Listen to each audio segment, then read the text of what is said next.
Kyle, we're back. We're still in hell. This is eviL Pacers Recap Live. I'm Derek Kramer. Welcome to the live show with the longest palindrome name. Kyle, how you doing over there? Ooh, what a hard game to judge. The Knicks played terribly most of that game, to be honest. They couldn't make a free throw. They turned it over all the time.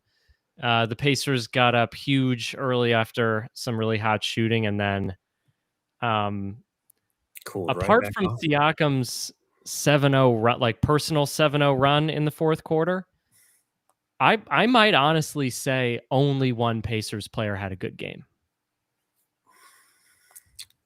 So outside of Siakam, because you're not including Siakam in that, is what you're telling me? Siakam had one stretch of, I would say Siakam had one very good stretch of good play, like 5 minutes of very good play. I think he had two. I And think he ended the first half with a good stretch, and the fourth quarter when he scored those 7 straight. I agree. Andrew Nembhard, though, definitely responded to your complaints. I feel like on Locked On, he responded to he showed up. That was probably the best game we've seen from Drew all year. yeah, let's talk about it. So Drew gets just an immense task. Jalen Brunson, I think, clearly was exhausted. I still think exhausted Jalen Brunson plus lead point guard duties is a very significant workload to shoulder. And he mostly did a really good job.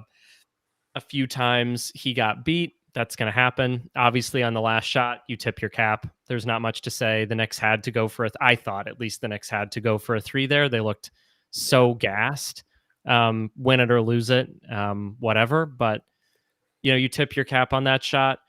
At the same time, he has a phenomenal game. 1 for 5 in the clutch.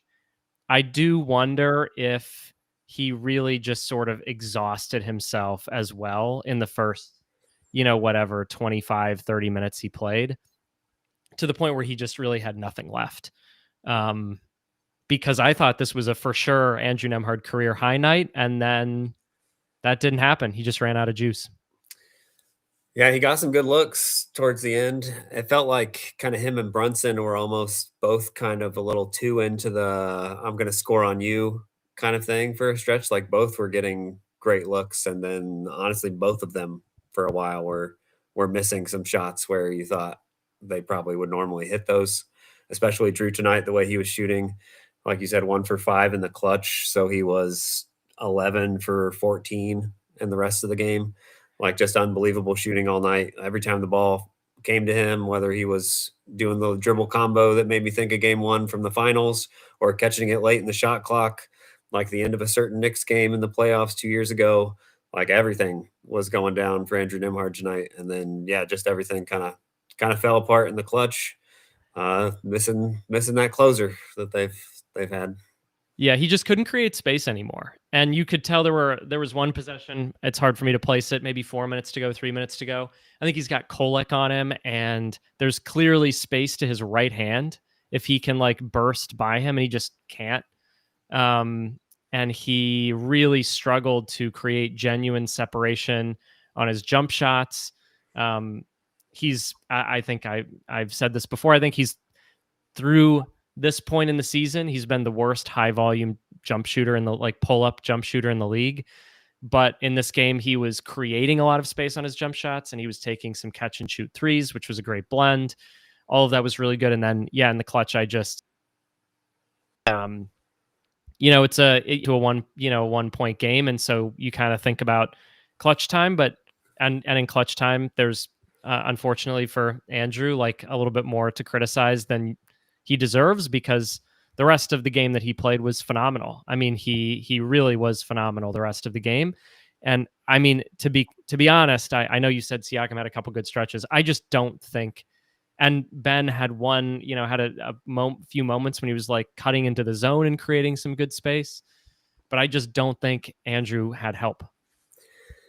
Yeah, there weren't a lot of, like, sustained high-level plays beyond, like, the first quarter when everybody was hitting shots, just about everything except for Pascal. I think he missed his first 5 in this one, as the Pacers went, like, 14 for 20 in the first quarter.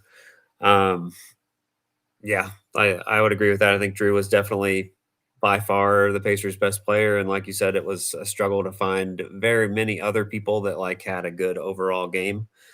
Um, I had something and now it's just gone. Uh, I don't know, like, I don't it's it's hard to figure out what to do with this team because really, like, this first quarter, like, it felt like, okay, this is the classic, like, we've seen it 2 years in a row now.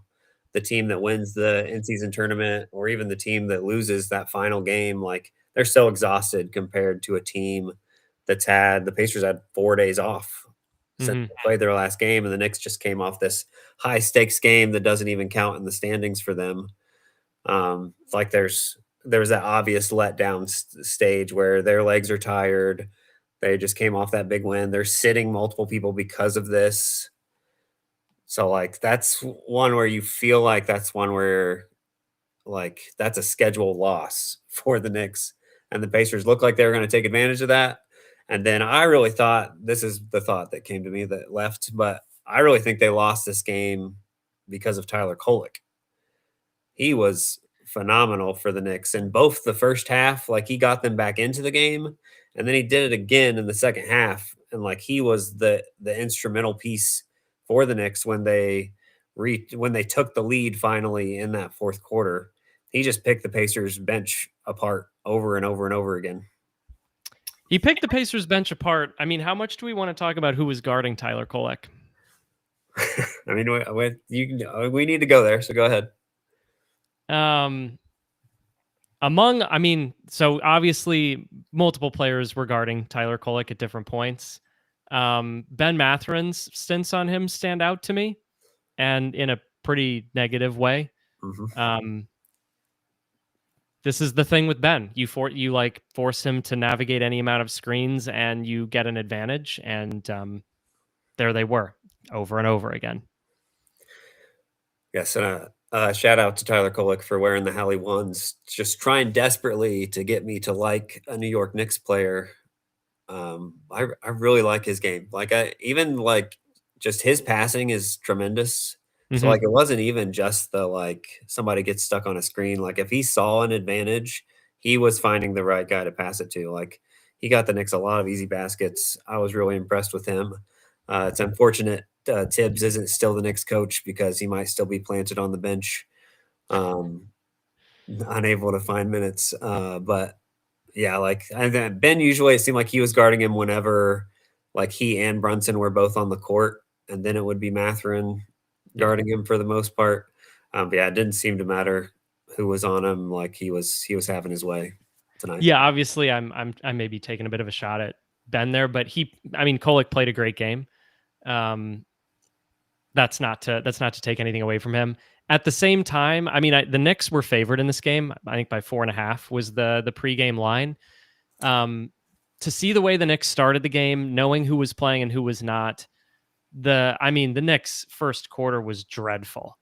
And the, frankly, like the Pacers play prior to the Wizards game would suggest to me that I am able to say you have to win games like that, where you start that well and have that kind of an edge against an opponent who's that tired.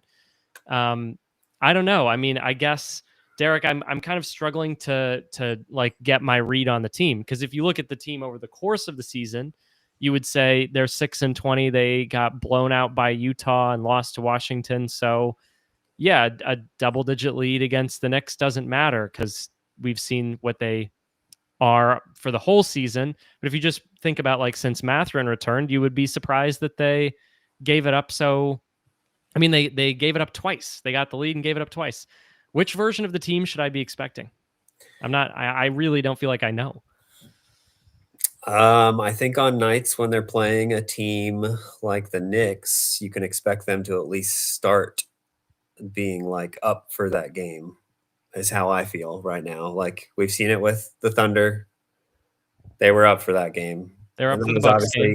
obviously a different time early in the year, the very first game. Like, things aren't going bad yet, but, like, this team, I think, is eager to show whenever they get one of those familiar playoff opponents. I'm sure they're gonna show up a lot more often in those type of games, just naturally. I think it's just subconsciously, I think it's gonna be hard for this team to, like, care as much as they normally would with the season going as it is. I don't think that no one's ever gonna say that out loud or anything. Just like when you're 6-21, like that's just kinda how it goes. Yeah. For the record, Kevin, I mean, I think everyone on the court was trying to win. I think Andrew 100%. Nemhard was really trying to win. He really wanted to win. Everybody When did. I think of tanking, I think of like Pascal Siakam has a hamstring injury. Oh no, it'll be a month and then 2 months. Um, I don't think of games this intense. I live in New York. And it's League Pass is blacked out. I'm watching the Knicks broadcast, which is Mike Breen. He's calling it a playoff like atmosphere on the broadcast. He's describing the intensity in the arena, and he is like, we're getting multiple Mike Green bang calls Oh, as the nice. game is winding down. I mean, An I unfortunate one, I'm sure, at the end. yeah, an unfortunate one. I mean, he's calling it for the Knicks. Like that's what it is. The point is, if there's a decision for me to be critical of, and I think Derek, you and I share this point of criticism, Jay Huff cannot be the inbounds passer in that situation. I think if I'm being charitable view of the situation, Nemhard's on a heater. He's your default inbounds pass guy, and it's like you want him to be a threat. He's also, I just said this, he just had gone 1 for 5 in the clutch. Pascal Siakam has hit a game winner already in this season. Ben Mathurin can do that, certainly. I don't think that Jay Huff can be the inbounder there. I'm not going to say that Rick's like trying to lose the game there. I think he's trying to make Andrew Nemhard a threat, and for him to be a threat, he needs to be most likely not the inbounder. But that was the wrong decision. It was wrong as soon as I saw it, and then it went worse than I expected it to. Yeah, we both shared the immediate thought of Jay Huff is inbounding the ball, really? Like, he hadn't even been in the game for minutes, so let alone to just put him in the game is a tough spot, but then to make him the person who's throwing the ball inbounds, which that's not like, I don't know if we'll see Jay Huff throw an inbounds pass from the sideline and not the baseline, like, ever again, and I think the only times we'll see him throw in the ball is when the other team scores. Like, he's not gonna throw it in on any kind of baseline out of bounds, any kind of sideline out of bounds. I don't like we didn't get to see what the play was, so maybe Huff was gonna be involved in something after he threw the ball in.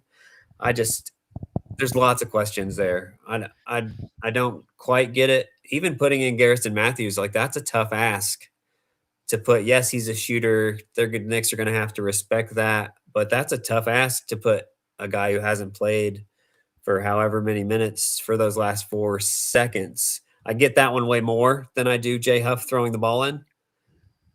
But yeah, I've made a lot of tank commander in chief claims for Rick Carlisle. That certainly feels like one of them to me. But Pascal slipped, so like he made a fine pass at the end. I think I think it Pascal would was have late. gotten that if he didn't slip. It was a little late, but yeah, like I don't know. It was weird. I think even though like Drew's the guy, I think I'd still rather just have him throw the ball in for sure. Yeah. Okay. Awards. Awards. Let's do it.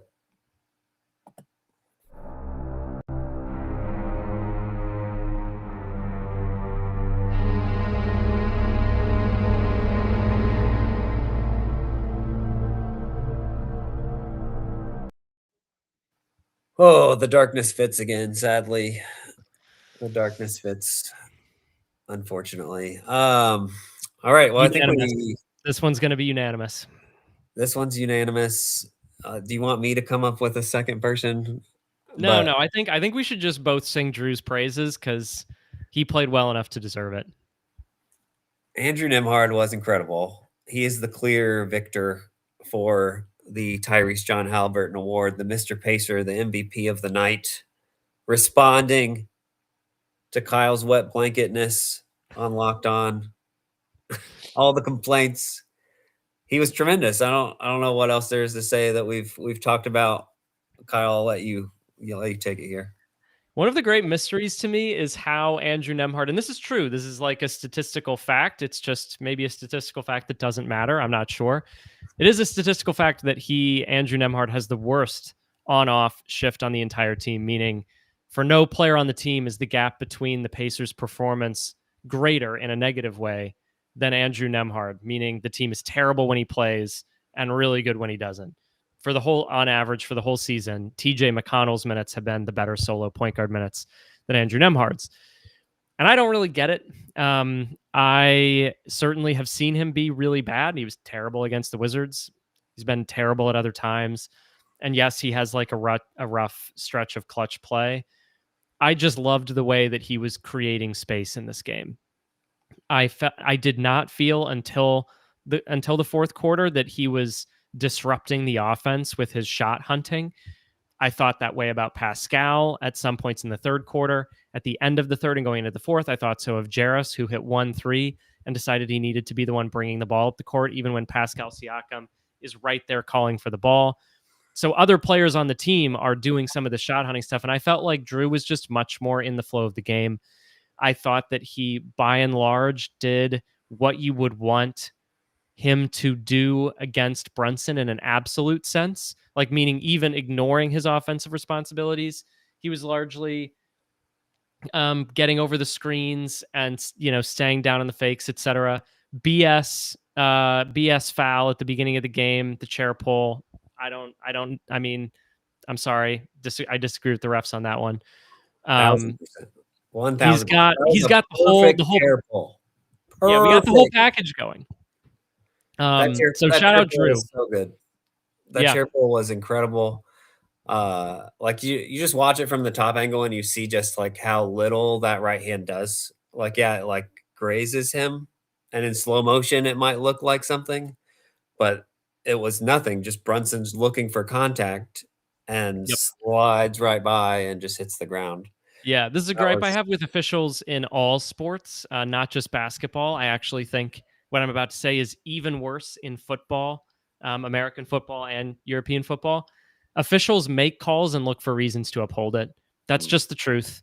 And very often, by like the absolute letter of the law, in such cases, they are able to, like, by some technicality, uphold it, even when in the normal flow of the game, if they watched it at full speed, most of the time they wouldn't call the same thing. It's poor. We should try and get things right, not defend our past actions. Anyway, that gripe aside, that too long on the referees. Andrew Nemhard was really good all game, and you can like I really can't, and I can't criticize him so much for the end of the game. I really think that that's just fatigue. I said that I felt like he was pushing. By the same token, I thought he should be, because I said this right off the top. If you're him bringing the ball up the floor and you've watched the way the rest of the game is unfolded, you obviously know Pascal can hit a big shot. I'm not sure you're trusting anybody else on the court. And at least when he's got the ball, they're working to put Brunson in the action. You take your chances. It didn't work. Yep. Like, I don't have any problems with the shots he took. He wanted a foul call on that one that got blocked, where he kind of jumped into the guy. Like, sometimes you get that call, sometimes you don't. Yeah, but I don't. I'm okay with what he was trying to do there on his possessions. They just didn't fall at the end of the game when they were falling all night before that. And speaking to the on-off splits, those will improve after tonight, because he was a team high plus 15. The Pacers they lost by 1, so they were minus 16 when he was off the court, and a lot of those Tyler Kolek minutes. Yeah, he was bringing the Knicks back into things. What was Kolek's? Was it like Kolek was plus 13, and that was the highest of the Knicks, and that matches with what it felt like. You want to nominate the first, second award tonight, or you want me to? Why don't you? I don't want to. I don't know how negative we should start off being here. All right, I'll go with a positive one just because I enjoyed having him back on the floor. I'm going to give the Hype Train Award, the I'm Talon making Joseph, a face. the Talon Joseph Peter Award to Quentin Jackson. I enjoy his energy. I love how he plays. It was good to see that kind of juice back on the floor. It wasn't a perfect game from Quentin Jackson, but he made life tough for Brunson on a few possessions late. Got a couple misses, forced a turnover, made some shots. I liked having Quentin Jackson back on the court. 10 points, 4 rebounds, 2 assists, a steal, second on the team, and plus minus tonight, plus 14. All right, so here's my question for you, defender of Quentin Jackson. Should he or bet who? Why was he so involved in the end of game sets? Why was he so much more involved than Ben Mathurin was? Was that a good idea or a bad idea? Well, I think the reason he was more involved is because he was the one with Brunson on him. So he's trying to get Brunson on to Drew or whoever has the ball. I think that was the primary reason why he's like setting screens and doing things like that. I think And the then issue with Ben, Ben's just in the corner the whole time. I He's never coming into the play. I get it. The like Ben talked about how his toe is still bothering him, and I just wonder how much. And like maybe that's why we don't see a lot of Ben Mathurin running things, and it's more of just Ben picking his spots on offense. Like I just don't know. Like that's the thing that makes me because I've had that thought about Ben. Like why is he not doing more things? Like there was that game recently where he only took like 7 shots, I mean, and the like first half against Philadelphia was terrible. If that's really the case and he really is being bothered by it, they've got to arrest him. This just isn't doing anybody any good. I want to see Ben ball out, and if he can't do that because he's injured, I, I yeah, even if the team even like set aside the conversation about tanking or win now, you can't win now if Ben Mathurin is not playing well because he's injured, and you're not going to see development from Ben Mathurin if he's injured and can't stretch his limits. It doesn't make sense either way. yeah. Like I don't know. Like he was definitely involved tonight, but it's I don't know. Like just like you're saying, it doesn't seem like the offense is kind of tilted towards him being the initiator, like as much as you would think that it should be, Yeah. with Ben being like the Pacers' third best player fairly easily right now. So Well, you can make a case just for in terms TJ. of You can make a case for TJ you could definitely make a case for TJ, at least in terms of like the starting lineup. Like for most sure. nights, he should be the second or third option at worst Yeah, I among agree. that group. So All right, I'm going to give the Talon Joseph Peter Hype Train Award for most improved player co-favorite Andrew Nemhard, and I don't. right. We're gonna ignore his age. I don't. We've never stipulated that there is an age. Hey, Um, we can hype up an older age player here. maximum for this award. This is literally the game. This is the kind of performance that coming into the season I was hyped to see. This is exactly the reason why people thought he could be most improved player. Again, on the MSG Knicks broadcast, Mike Breen is saying he could be a future All-Star. I think he's one of the most underrated players in the league. And this kind of performance justifies that. This is just, again, send Andrew help. Send him help. More love for Andrew Nemhard. We'll see if you can can you work in another nominee for Drew tonight. Can you figure He's that not out? going to win. He's not going to win this award. The TJ Oh, Leaf no. most forgettable Pacer award. My vendetta against Garrison Matthews will continue. It Oh, you're will nominating Garrison continue. Matthews. Okay. I am nominating Garrison Matthews for the TJ Leaf Award, who was a team worst minus 15, obviously, in just 7 minutes and 53 seconds.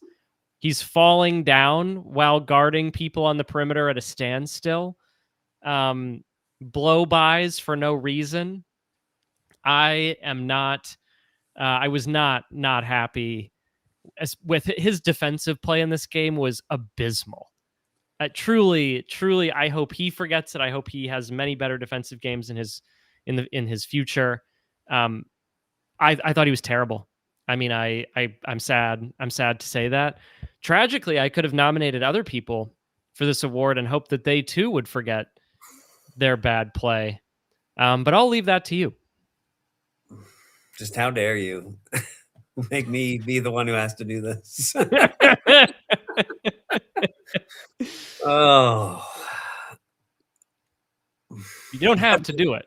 You don't I have to. know, but he's the one I thought you were gonna say, I and have a then I vendetta, have though. to You do have it. to know this. You have Oh, to know I have a vendetta against Garrison Matthews. I mean, it's very Doug McDermott second term pacer. Like he's on there to shoot, but anything he gets on offense, he's gonna give right back on defense. Like I don't need to see him on the court, to be quite honest. I just don't. I I get don't need it. to see him be on the court. I do get it. Theoretically, the vision would be one where he creates space for other people, but he really is giving back more than I think he's giving on the offensive end. Anyway, let's have some fun. Derek, who are you nominating? All right. My nominee for the TJ Leaf Award is Jarris Walker. It's very unfortunate. It sucks. It sucks It so really much. sucks. It sucks so much. He started off with some like solid plays. Like he made a cut and then stopped in space, made himself available for a little floater. I like those kind of floaters from I do Jarris, too. where it's like stationary, like he's just making himself available, like finding a soft spot on the defense. You catch, you shoot the little floater, great. When he's driving and taking the floaters, just it does not go well. It just doesn't. And he made that three. It was a good shot, and then after that, it was just rough. It was rough. Like I don't want to see guys like Garrison Matthews play over Jarris Walker. I really don't. But when Jarris Jarris is making it hard for that to happen. But when Jarris is making choices, like when he drives into the lane, and then Wisely doesn't just like take the floater, but then just takes a couple steps back and then shoots a mid-range jumper. I don't know what we're doing here. And he like basically like he didn't take an easy pass to TJ that would have been Yep. like his bread and butter right inside the free throw line. I know the 2-point exact play you're shot. talking about. And then like I don't blame him for taking the one shot with like 1 second left in the shot clock. That was like the bad fadeaway two, but he could have made a quicker decision potentially on that possession where that didn't have to be the look that they got. I just feel like Jarris is just like his confidence is just completely broken and it's making everything like 10 times worse at times.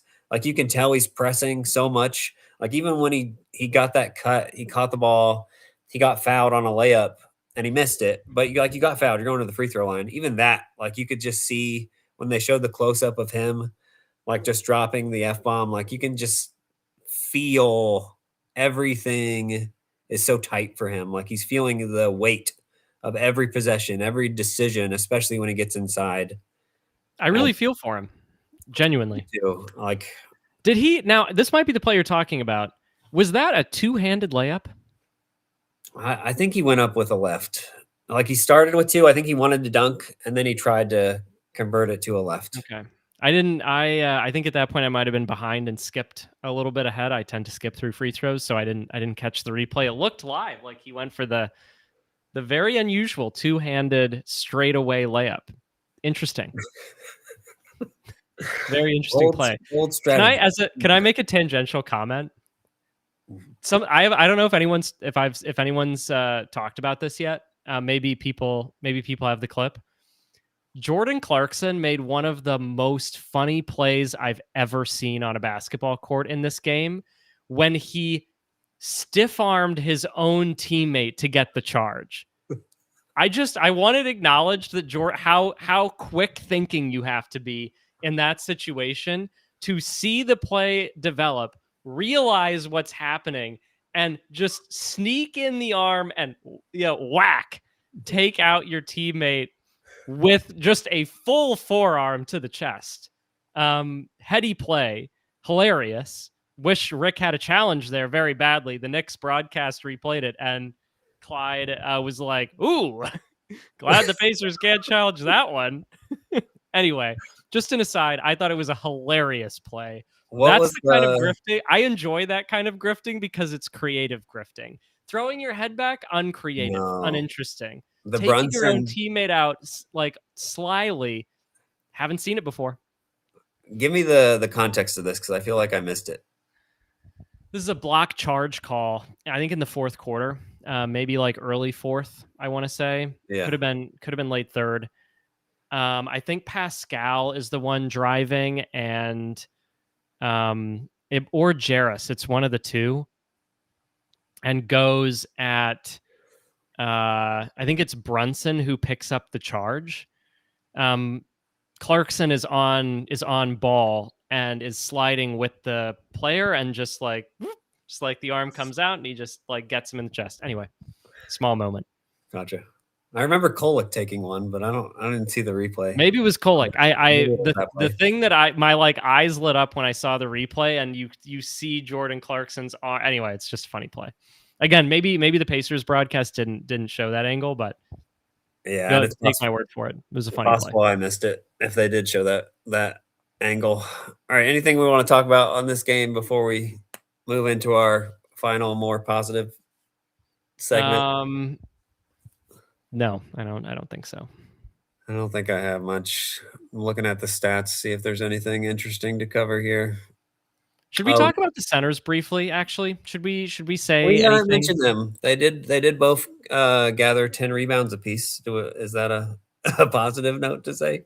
I have nothing positive to say about them actually. So, Jay Huff, um, late game inbounder.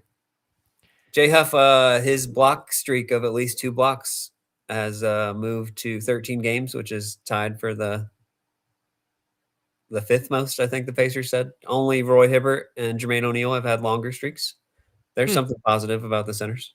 Tony Bradley played. Do you remember And that? then he left with a sore thumb. One quick foul did him in. Sore thumb like Josh Hart and the NBA Cup celebrations with Jalen Brunson. Is that what that was? But, yeah, I think his thumb was sore. I think. Yep. Yeah, tough for the centers. I felt like we should at least give an acknowledgement of frankly what were some struggles. I mean Jay Huff's offensive game bad. Jay Huff defending in space. I as There were a couple possessions Jay Huff defending in space that I think were some of the worst possessions of defense I've seen in a long time. He can't move. Like he can't move. No, he needs to be like the anchor dropped low big that's always near the basket. And they figured out ways to make that work. The Pacers defense is still vastly, vastly better when he's on the court. I will say it was a disappointing game for the centers, especially considering who was out for the Knicks. Like That's what I'm saying. I they actually weren't don't. facing Cat, they weren't facing Mitchell Yeah. Robinson. It was a rough game for the centers. I will say it's the fouls also. Like that was probably I think they both felt like they were dealing with fouls like I don't even know if they were in foul trouble or Frick just kept pulling them every time they ended up getting a foul. But I do like that Isaiah Jackson continues to show more of his athleticism. Like it is showing up more. Like the dunk that he had in the first half was great on the TJ steal. He set him up for a transition dunk. Um, I don't know. I'm still I think I'm still higher on the centers than I was certainly after the first week or two. But yeah, it was not a Yes. good night. It was not a good night. I agree. I agree with that for sure. I was very low on the centers after the first week. I think it's more like very low for Huff, especially very low, reasonably high, sliding down a bit. Ijax, I've always it's always been a little bit lower for me, but So why don't that's we just just me. there's the rumors all swirling about the centers and the Pacers just looking at the market. for a center. To me, I don't understand why they would make a trade this year unless they're 6-21. Just there's no saving this season at this point. Very, very unlikely. I don't see the point unless the deal is just unbelievable to making a deal right now. See, I disagree with you on this. So what's the deal that you're seeing or That's not the case feeling that I'm going would to make make. sense? That's not the case I'm going to make. The case I'm going to make is that the need at the center position is so dire. I'm not saying that they should be actively, sort of like plumbing the depths of the NBA trade market and calling absolutely every team and making absolutely every offer the way they would if it was, last season. I am saying that the need is so dire at that position that if a deal materializes that's pretty good, they should take it.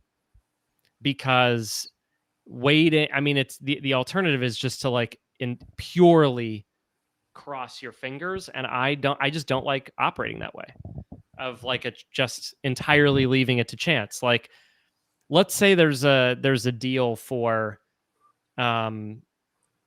Zubats that requires them trading this year's pick. No. I'm listening. Yeah, I'm not hanging it up. The need at the position You're is not. just the need No. at that position is so, I mean, unless you think that Huff and Ijax are, maybe So you think here's they're the better thing. than I do. You're talking about like right now that's at worst, that's going to be like a Eighth, 8th to ninth, ninth. Yep. somewhere around there. At Yep. worst, that's where they're going to pick. And like like I guess you could put protections on it if they did like get into the lottery, Yeah, but they could say, you're giving up what that if I pick. said top one protected? How do you feel now? I still don't like it. Okay. You give up that pick and you have to match a salary. So you're not just giving up that pick. You're also giving Obviously. up Yeah. multiple players. No, I'm not doing that. No way. I I just, I'm not doing it for Daniel Gafford. Also, Um, you're making the Clippers worse and then giving the Thunder a better chance at getting a bigger pick. Yes, I'm fully out on that specific trade for Zubac for sure. yeah, I just, my basic opinion is that the need at the position is so extreme that they should be listening. That's it. I just I don't I think that will be easier to make a trade, especially like these rumors about Ben, especially unless the ownership is just like we're not like raising the team salary to where Ben would be getting paid. Like I don't know why it wouldn't make more sense if you're going to trade Ben to wait until the summer when you can do a sign and trade and then that salary slot will get as big as you want it to get or as big That's as the team is definitely the better. willing. Yes, I'm with you 100%. It's just that it takes two to tango. Sure. Like, and if the deal is, if they're like, well, we're gonna trade him to some, not, I'm not so like set on Zubats. I'm just kind of picking on him. But if there's a deal you really like, and they're like, oh, we'll just trade him to somebody else, and it's like tough. You're gonna have to make decisions that are hard to live with. I think there will be options I feel like in the summer that would make more sense than doing one in season. That's definitely my preference. I'm just not hanging up the phone. Well, that's fair. They definitely should be looking, but I think it should only happen this year if the deal is just like too good to pass up. Like Yeah, I and think my threshold is a little bit lower than too good to pass up. All like right. that's fair. And I Walker Kessler would be interesting, but I don't know why the Jazz would trade him when his value is so low and he's out for the season. And Nope. obviously there's risk there for the Pacers too. So like that doesn't quite make sense, but that's a salary slot that matches more with Ben Mathurin only making 9 million right now compared to him getting a deal where he's making 20 something in the summer. And then that's a lot easier to get a significant upgrade at the front line, like the reports are saying that Mhm. the Pacers are looking for. Yeah. All right. Want to move into our last, we can Ugh, reminisce on some positive memories instead of these things that are all behind me. I'd love to reminisce. All right. So our final segment today, we're just gonna kind of remember the good times and talk about Pacers Knicks of the past and our favorite memories that come to mind when we think about this historic rivalry, which honestly has been pretty one-sided this uh, since the year 2000. Not a lot of Knicks success in this rivalry for a long time. So I don't know how exactly breaking news. Breaking news: the Pacers have beat the Knicks like the last 5 times they've played in the playoffs. Or is it 4? Um, The yeah, my favorite, like, stat of this rivalry is that of the Knicks' last 5 best seasons since the year 2000, the Pacers have ended that Knicks season 4 times. Eastern Conference Finals in 2000, 2013, second round, Pacers beat the Knicks. 2024, Pacers beat the Knicks in the second round again. And then last year, of course, they beat them in the Eastern Conference Finals. They've only made the second round one other time in the last 25 years, and they lost to a different team other than the Pacers. So the Pacers really have owned this rivalry. How do you want to do this? How do you want to rank our favorite memories here? Um, I think I have a rough ranking. I'm just sort of stewing in the positivity of these memories. I don't have I don't know that I have a firm. I'm gonna sort of do it on the fly, but I think number 5 for me is 2013, and it's the fingers bending back, Mm. Roy Hibbert's fingers bending back against the ball on Carmelo Anthony, to I mean a game sealing and game defining block to I mean, win the series. I the slow motion shots of that block make all my Knicks friends hate me every time I post them, and I post them. That block is like one of my favorite plays, probably in Pacers history. Just the I was in Area 55 during that, Unbelievably, we're gonna go through this list, and there are multiple better moments in Pacers history just in this rivalry than that play, which is insane. but it's yes, that's true. And the like game 6, I think there are 5 minutes left. The like that game was like in the like very close game. I don't remember the exact score. The Knicks might have been even been slightly ahead at the time. Like I can't remember off the top of my head, but it was like a one possession game either way. But Yeah. Roy gets the block after Melo beats Paul George on the spin move. Lance Stevenson, I think, ends up scoring on the following possession, and he had like 25 points and 12 rebounds in that game. The whole team ends up, the whole starting lineup of that group ends up having the podium, maybe because they didn't quite trust Lance to just be up there by himself. That's how I always felt about it. Um, but yeah, that's a phenomenal moment. I was up in Area 55. I was not like a free ticket member that year, but like I auditioned and then did not make it. So I got very cheap tickets for the entire playoff run that year, which was incredible. Grateful to Roy Hibbert for doing those things for that whole year. I had a blast in the back of Area 55 watching that playoff run. It's pretty incredible that I mean, that's my number 5. It's incredible that there are 4 that I'm comfortably, "Oh, yeah, I think they're definitely better than that." It'd probably be a little higher for me. Like I also didn't like set any of these in stone. I figured we'd just kind of bounce back and forth Yeah. and talk about them.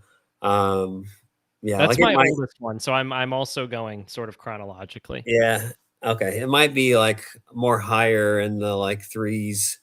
Like a lot of the old Reggie ones. Like I know you're like too young for those, and I'm just like just a hair. Like I just miss those, like seeing them, living them in the moment. Those early 90s ones, I'm just miss them by just a hair. Like a couple years past when I was like really watching Pacers basketball constantly. Um, I Like, at like the 8.9 seconds, obviously would like, I have no memory of this. I right, didn't watch it. yeah. I was way too young. So like I'll still bring up the winning time documentary covering those first 3 series mostly. as my first moment. I'll kind of combine all of those. The Reggie 25 points in the fourth quarter, the choke sign to Spike Lee, which I'm sure will be brought up in one of our future memories here. The the 8 points in 9 seconds, the ding dong, the witch is dead when the Pacers finally beat the Knicks. Patrick Ewing missing that layup, like John Starks headbutting Reggie. Like there's just so much just incredible. And we even got a repeat of that this year too when Brunson headbutted Headbutted Nimhard, them hard. except Yep. nobody saw it. None of the refs saw it. So like it was I, just I saw it. yes, everybody in the stands, just no ref saw that happen. Just absolutely incredible historic rivalry that they had those years. I was too young to watch any of those live, but I feel like winning time is still like, and obviously I knew about all these things before they finally made the documentary, but like that still, I'll still put that on my list of memories, just that documentary and all of those from that first 3 series. The Knicks gave me it. I'm sort of thinking out loud here as I say this, but I think this is true. The two best in-person wins I've ever seen. Um, I was in Madison Square Garden, Game 7 of the 2024 Eastern Conference semifinals when the Pacers shot 80% or whatever from the field to eliminate the Knicks. The crowd was unbelievable. It's hard to describe. I Pacers fans, you're not going to like me saying this. MSG is unbelievable. It is the best atmosphere. Before I had been to a finals game, it was the best atmosphere I had ever been to at a basketball game. It's insane. It's as good as people say it is. And the Pacers shut him up. It was amazing. I will never forget that. And then this year I was at Game 6 when they went to the finals. And there are these like couple of moments in like the fourth quarter. Andrew Nemhard hits like his classic mid-range 2, Obi Toppin hits a 3, and you just like realize at some point, oh my god, it's going like they're going to win. I know they're going to win. I stayed at after Game 6 basically until they kicked me out. I just took pictures of the arena. I mean, it was sensational. It was the best. I guess it was the best one I had ever been to until I went to Game 3 of the finals. But two of the three best wins, then I guess, are come at the hands of the Knicks. So those are all very special to me. I saw them with friends and family. Shout out to the Knicks. So you're shout out to the Knicks. Shout out to the Knicks. So you're bringing up both the Game 7 from 2 years ago and the Game 6 that clinched the going to the finals. Yeah. Game 7 from 2 years ago was just like euphoria. The entire Completely surreal. I couldn't believe at a certain point, I was with a friend and he turned to me and he said, "Do you know what they're shooting from the field?" And I said, "Don't tell me." Because I knew what I was watching. It's one of those things where it's like, you can't say it. You cannot. It was like they were shooting a perfect game. Like that's what Mhm. it was. Like That's right. everything was going in. Like when Tyrese like made those series of 3-pointers and then he's pointing to the guy court side. And it's just like, yes, like we're getting everything you could possibly want in this game. Yeah, that was just a special, special moment. Game 6, shout out Thomas Bryant for that game 6. Those 3 threes that he hit in the corner. Oh, it's Crazy. funny. Like those are like the shots that I'm gonna remember the most from that game. I feel like. Well, it's because he hits those shots, and it's the same thing. It's like, oh, if he's making this, Yep. it's basketball, right? Basketball is you play really well and you have really good schemes and you try hard, and then like Thomas Bryant hits corner threes, and it's like you just lose. So fun. And then watching him like going down during the trophy celebration, and then he's like kind of behind the scene, and he's like banging on the Yep. scorer's table, just very emotional. Like you can clearly like see how much he loved, like just how it all meant to him, how like him being able to contribute to that win. He told reporters after the game that like that was the first time anybody's like a crowd's ever chanted his name. Like just all of those moments that night, just those little things like that, seeing a bunch of the guys like Miles hug Nancy Leonard, Ty hugging Nancy Leonard, Kevin Pritchard giving Nancy Leonard a hug after the game when they're all walking off the court. Like, just have so many good memories of the trophy presentation and afterwards, and just seeing all of that. Pascal getting the Eastern Conference Finals MVP trophy. Ty looking like maybe he thought it was going to be him, taking that little step forward Yeah, before that's funny. Yeah. before going back. I still think it should have been him, to be honest. And I I mean, feel his like game 4 was spectacular, and it's like that's like heartbreaker among on my its own. list. Like that game 4 is like one of like the maybe the best playoff game I've ever seen a Pacer have. I don't like it was phenomenal. I don't even remember what all the numbers were, but just unbelievable game. Like, can you think of a better Pacers single player performance in a playoff game than that game 4 from Tyrese?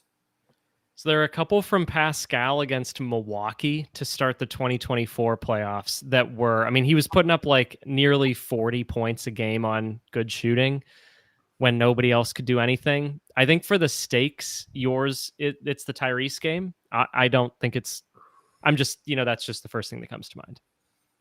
Yeah, like Anthony Johnson had like a 40-point game against the Celtics one year. Like Bojan Bogdanovic had a game against the Cavs. yeah, Reggie and Jalen both like scored 40 in the same game against the Bucks, I want to say, in the first round. But like all those are like first round games that I'm Yeah, thinking of. the stakes are what make it Yeah. kind of incomparable.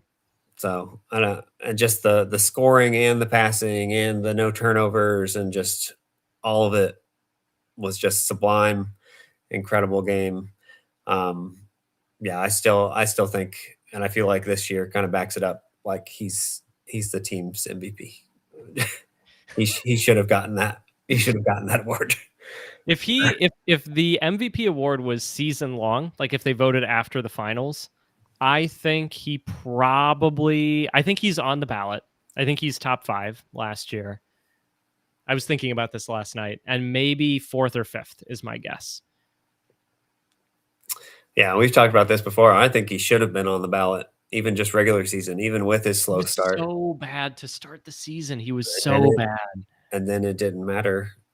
Like Yeah, but you have to vote before you vote on. I don't know. I'm like you put that like rough stretch, and it's like in the middle of the year instead of at the very beginning, which obviously it changes all kinds of other things. But MVP vote getters just don't have stretches like that, or MVPs don't have stretches like that. I should say. that's fair.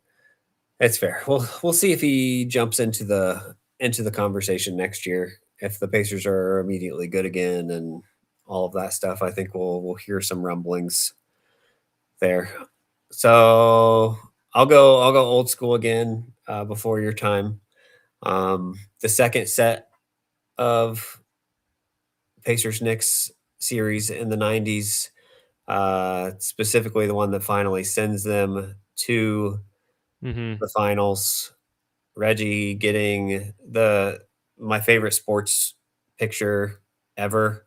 Reggie hitting that game winner in the Garden, and you can just see every fan before the ball's even left his hands. They already know what's going to happen. They can't believe the Knicks left Reggie Miller wide open to go cover Mark Jackson on the wing. It gets swung to Reggie.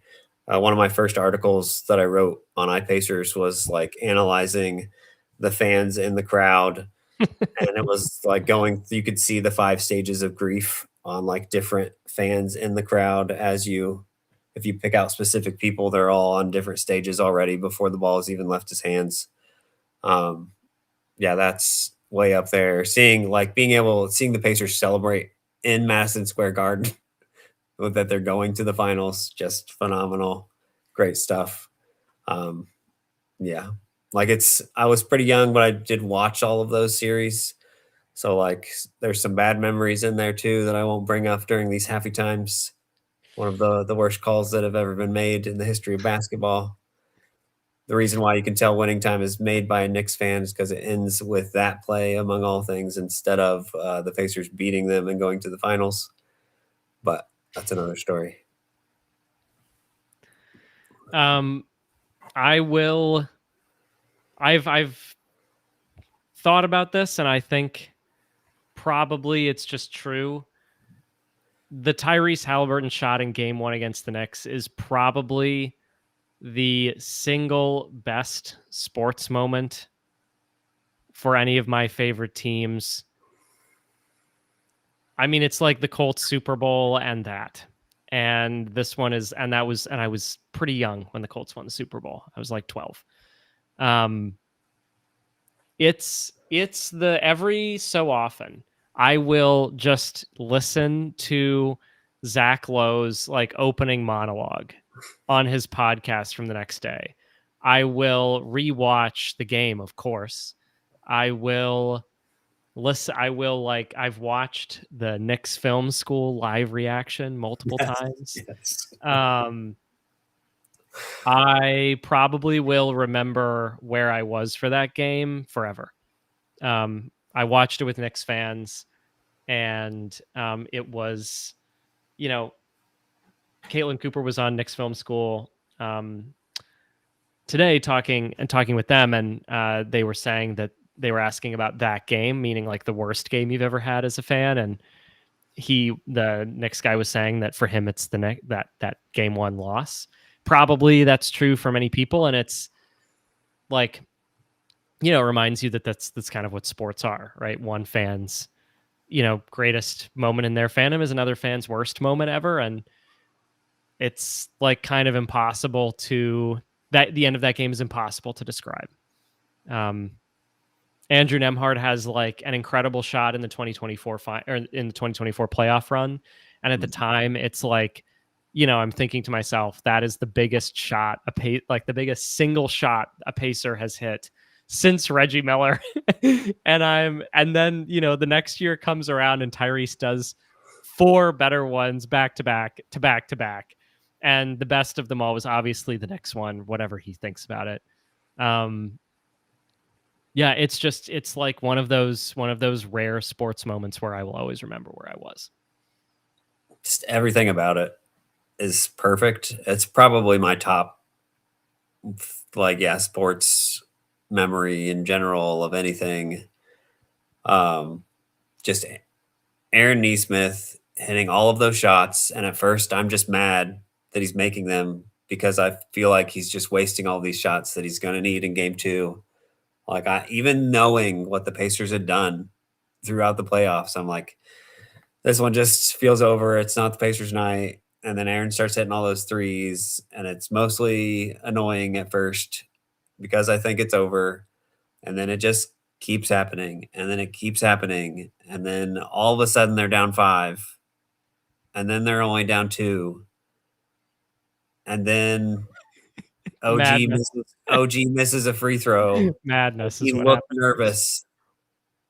And then Aaron hits 2 free throws, and then Cat misses a free throw, and you're just like, this is gonna happen. Like, we already know. And then even when that ball hit the rim, as soon as it bounced straight up, it was like, this still has a chance. Like, I had no doubts. Even when it hit the back of the rim, I was like, this could still happen. When it hit the rim, I did think to myself, I guess he can't make them all. Though I expected him as he went up the court, I believed he would. I completely believed he was going to score. I believed completely he was going to make the shot, and then it hit the back of the rim, and I was like, I guess he just can't make literally every single one. But it turns out that he can. No, that him driving towards the basket, I was shocked that he wasn't. I was too. I thought he was just Playing going to for the 3. I couldn't believe he was playing for the tie to begin with, and then the ball gets poked out of his hands just a little bit, and he looks back at the clock, decides to retreat, gets back far enough to get it out over the outstretched arms of Mitchell Robinson. And I still don't know to this day how I didn't wake up my children.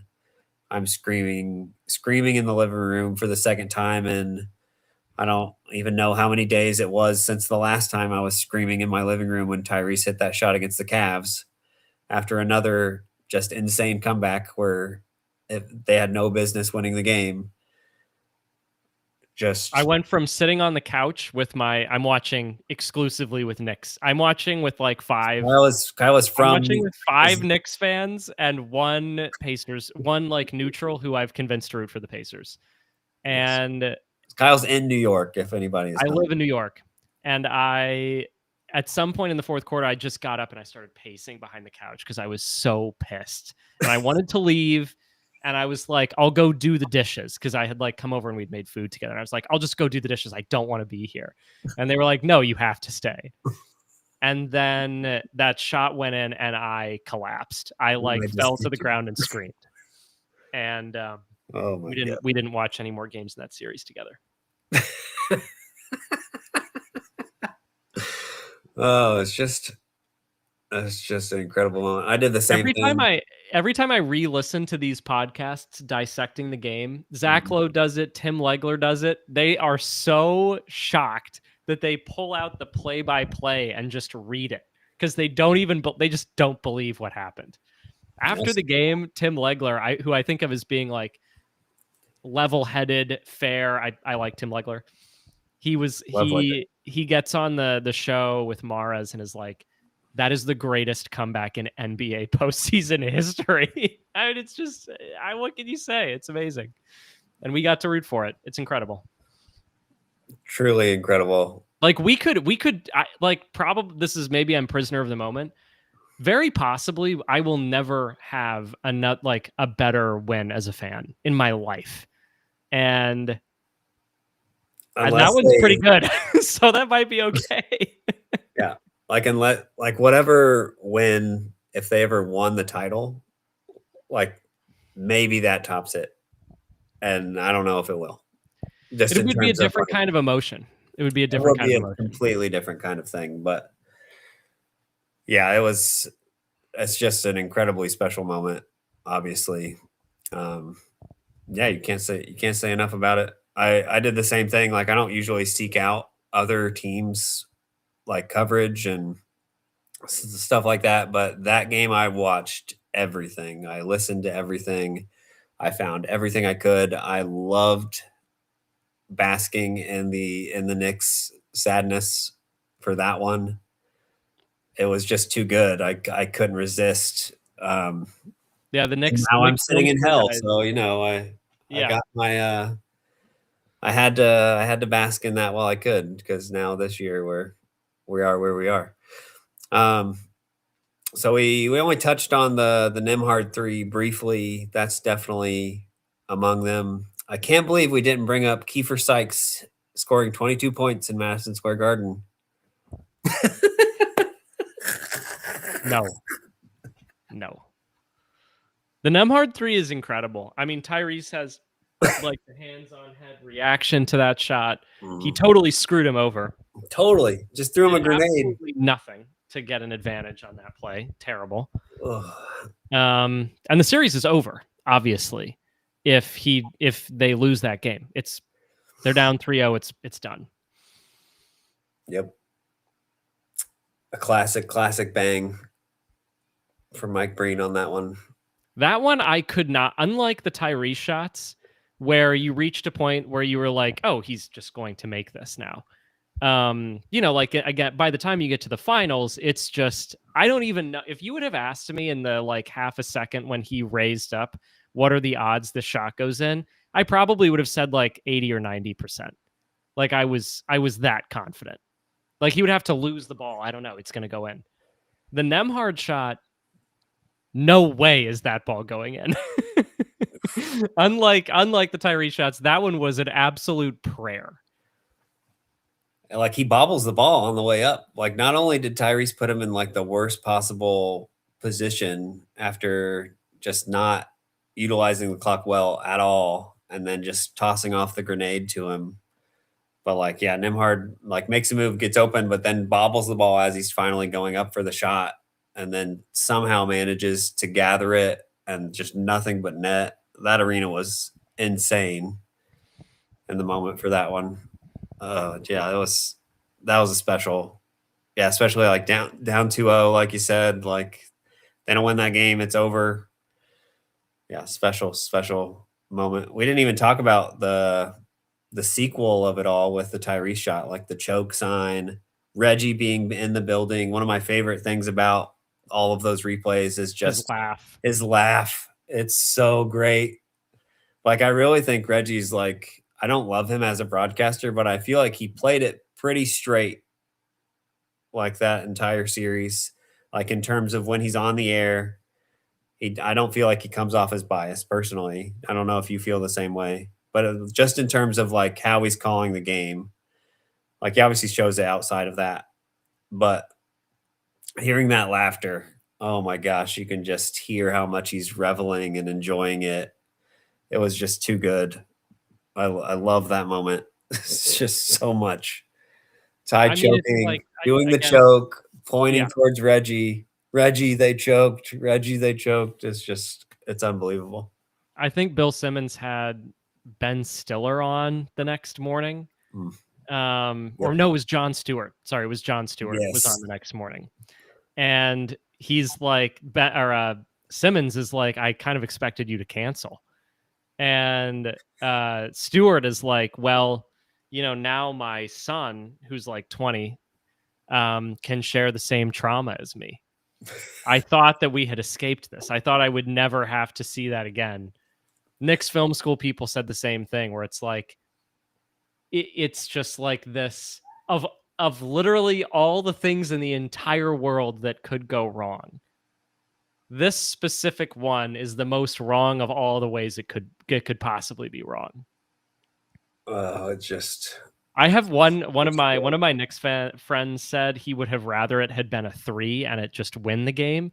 And I don't think you shouldn't have wished like that would be No. it's beyond infamous. It's like we're talking about if that is a 3 to win the game, it is a like outs it is the best shot to win a playoff game that isn't in the finals. Yeah, does it top the Kawhi bounce? Um That's the only one where I feel like maybe. it's to win a series. The series is in the second round. Yeah, it's that's fair. That's the only one that I can think of that like has an argument. And I don't even know if I'd The go with Lillard it. ones, I can't get there. They're like first round shots. Yeah, no. The thing that Tyrese has over Kawhi shot is the Kawhi shot the game was tied. Right.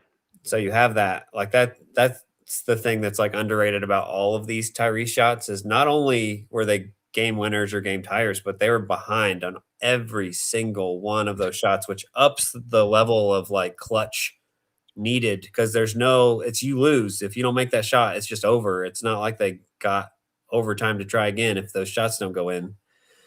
So like that's the you just can't say enough about that incredible run and especially Mm. that shot against the Knicks. Unbelievable, unbelievable. I don't know. Are there any other? I feel thoroughly rejuvenated. I feel revived, refreshed, Yeah, happy. I don't even remember what happened tonight. All of I these great. remember what happened tonight, but it doesn't feel like it matters anymore. Oh, I guess the Knicks better hope that they do what they need to do this year in the playoffs because the Pacers won't be there to stop them. Nope. Um, I and mean, it'll the way be the East is looking right now, I'm not sure anybody's going to be there to stop him, to be honest. definitely feels like this could be the next year in the East for sure, for sure. Detroit's going to have to do some Yeah, horrible things to them. What a series we Pacers fans will get to probably watch. A conference finals between the Pistons and the Knicks. it just puts me more in hell. Like this conference is so wide open. Yeah. What could have been? What could have been this year? It's part of why it hurt so bad immediately. Is it wasn't even just Yeah, we need to stop. We were in a positive place. We need to I'm stop sorry. before stop. We can't Sorry. go here. We can't go I'm here. drifting back. I hope. Yes, I hope. I'm glad this was some therapy. Tom Life uh, tried to make everybody feel better, at least a little bit. Obviously, I was joking about Kiefer Sykes, but shout out to Kiefer Sykes. Had a nice little run. I'm sure he would have got the Rick Carlisle, he's an NBA player treatment after that game. Probably. Probably. Oh, all right. We didn't spend Tankathon. Should we spend Tankathon before we go and just end on I that? don't want to. And I don't start want to. I don't want to go there. All right, that's fine. It can only hurt me. Honestly, I've spun it a couple times recently, and they keep like being pretty high when I do it, and it just feels like every time I do it, it's just less likely that it's going to happen when the real thing happens. So, there's that. All right. What's the next game? What do you want to cover next time? We haven't talked about it. We have not talked about it. What do we got? We got Maybe the the Celtics. Celtics on Monday. That could be a good one. Celtics, I see Friday. Do we play them? We play them twice in a week. Wow. Or we have the Bucks. I feel like it's the Bucks on the 23rd. I think that's the one. Two sad sacks facing each other. I probably can do that. We can talk about it. Yeah. All right. We'll either do Celtics or Bucks sometime next week. We'll update you when we decide that and finalize it. We'll see you next time. Thanks for hanging out with us. Subscribe, like if you haven't already. I'm trying to figure out. We'll try to figure out something to get these on audio too. So if you want to listen to them the next day, we'll get it up on a podcast feed as well. Yeah. Adios. Anything else for the road, Kyle? No, I'm remembering all of Mike Breen's calls on these great shots that the Pacers have hit against the Knicks. Good times. It made me feel a lot better than this background. I escaped, at least in my mind. I was out of basketball hell for about a moment. I'm sure I'll be right back. Pacers keep us there for real. Yeah. Well, next time I hope maybe possibly there will be progress and we can exit this terrible place. Oh, I feel like a fool for thinking Ethan Thompson was going to be the key. You didn't think his 3 minutes of play tonight did it? They didn't do it for you? They didn't do it for me. Huh. They didn't. Weird. Was it the no points, the no rebounds, or the no assists? Oh, now I'm just being mean to Ethan Thompson. On that note, I'm going to phone home. Adios. So long.